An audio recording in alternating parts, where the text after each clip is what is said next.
Well, the first location I worked on was called Mount Loser. I guess that's how you pronounce it. We would have said loser in the States, but this was far from that. It was so magnificent, in fact. I mean, here we were on the peak of this mountain.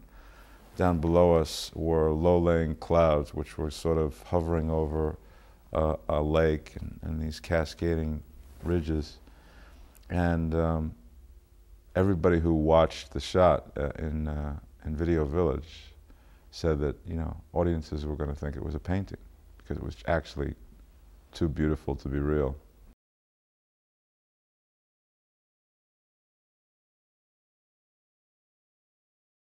The horseback element of it was one of the more seductive aspects for me because I had done a number of jobs where I had to be on horseback and never ever got myself comfortable so that I could say I had a decent seat on a horse, and it's one of the great regrets. And I said, okay, well, here's an opportunity, because virtually I spent 70% of the movie in the saddle in this film, and here's an opportunity to sort of finish something off that I'd always dreamed about, you know, being able to say I could kind of do.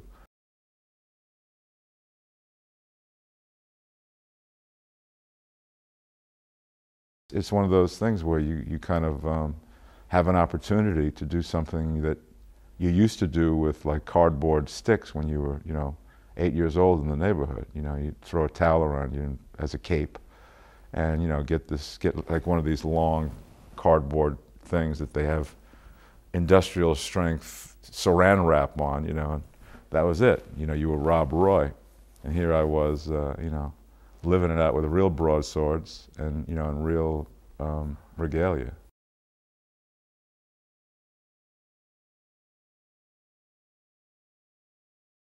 They have a kind of a shorthand with one another, which enables them to know what each other's thinking, complete each other's sentences without really ever having to verbally do it.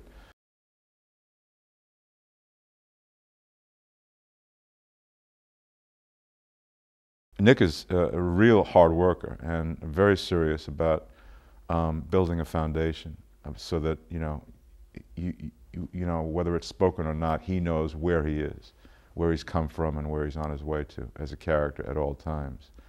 And it was the smartest way to approach this, was for him and me to sit down with Dominic Senna and with the writers and Chuck and Alex, the producers, and create a very specific backstory as to how they met, what their time spent together felt like.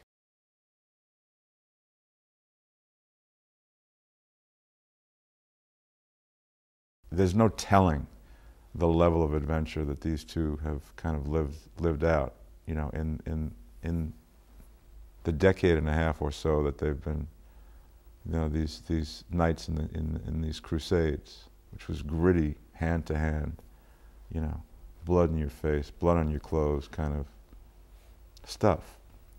And I think that the reason why they survived and they are two guys who happen to be like one unit is because it's an unspoken rule, like, you know, if you're going down, I'm going down with you.